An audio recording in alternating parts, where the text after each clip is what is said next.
Welcome to the Real News Network. I'm Jessica Devereaux in Baltimore. Efforts to agree to a political solution in Syria just took a turn. After the Paris attacks, there was much hope that Russia and the West would get over the issue of Assad being a part of the peace negotiations and focus on defeating ISIS. But now President Obama has thrown cold water on that plan for a quick political transition in Syria and instead is standing by his previous position that Assad must go. Let's take a listen. I do not foresee a situation in which we can end the civil war in Syria while Assad remains in power. And by the way, that's not a matter of my decision making. Even if I said that was okay, I still don't think it would actually work. You could not get the Syrian people, the majority of them, to agree to that kind of outcome. Now joining us to discuss the president's stance is our guest, Vijay Prashad. Vijay is a professor of international studies at Trinity College. Thank you so much for joining us, Vijay. Pleasure, thanks. So, Vijay, do you see America's attachment to get rid of Assad as actually hurting their efforts to degrade and destroy ISIS, which they say is their objective? And if so, why won't the U.S. give up the claim to see Assad go? Well, it's a fascinating problem that the Americans face. Yes, in Vienna, 17 countries are around the table again. Yes, they've come up with the framework for a political transition, which would, of course, lessen some of the tension inside and around Syria. Yes, all these things are happening. And then President Obama goes on Italian television and says that Assad must go. There is no question.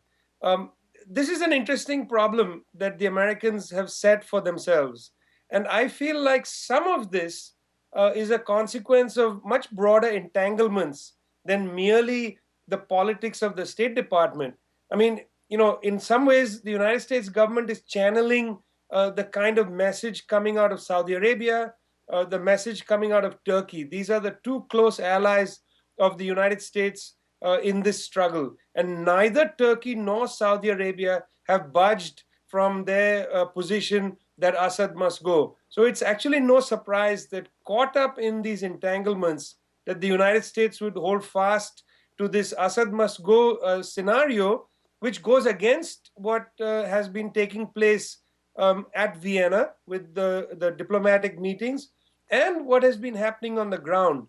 In other words, the fact that the Russian entry into Syria has made regime change or Assad must go almost impossible. Yes, but Vijay, Americans are going to say that they're sort of taking this stance because of Turkey or Saudi Arabia. What the president is saying is that it's more of a moral position, that Assad has committed brutal atrocities against his own people. President Obama said essentially the Syrian people wouldn't even accept a future with Assad in the picture. What's your response to that? Well, I mean, let's not get into hypocrisies and that there are other leaders in the world. People with blood on their hands should not be given, a second life or whatever. So that issue, to me, is an issue of rhetoric. The United States says somebody is got blood on their hands, they should go. Meanwhile, the United States is very close to the current head of government in Rwanda, who has blood on his hands from sending in the M23 rebels into the Congo. So, this is a game in international foreign policy where leaders say this thing about, the other people that they don't like. Fine.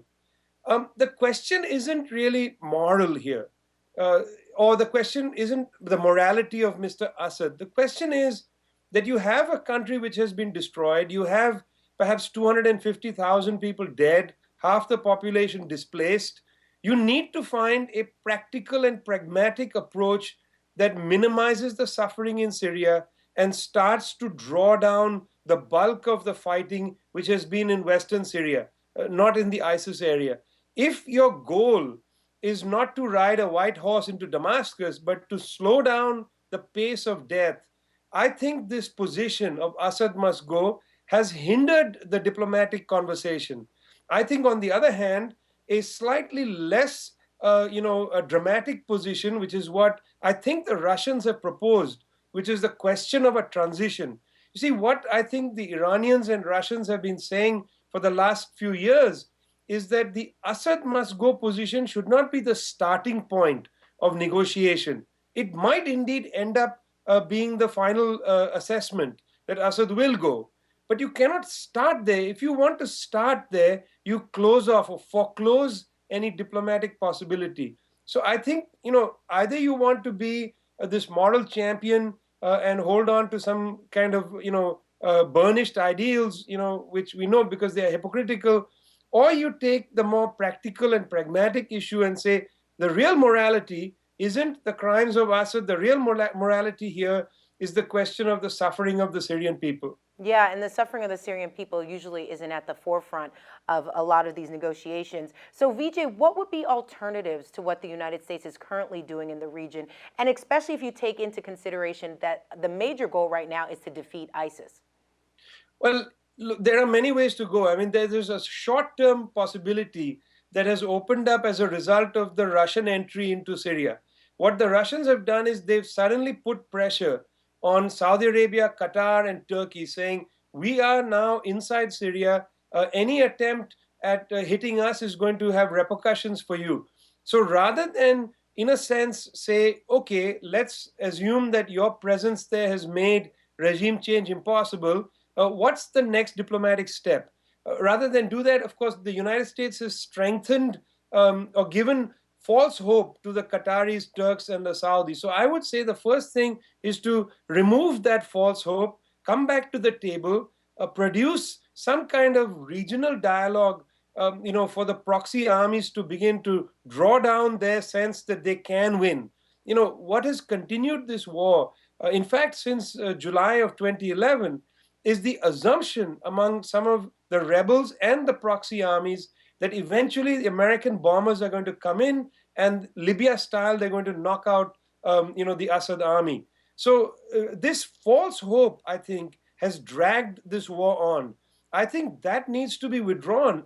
Without the withdrawal of that false hope, there will be no regional settlement. There will be no political solution because there is no way really to confront groups like ISIS unless the chaos in the rest of Syria is brought down a few notches. All right, Vijay Prashad, always a pleasure having you on our program. Thank you so much for being with us. Thanks a lot. And thank you for joining us on the Real News Network.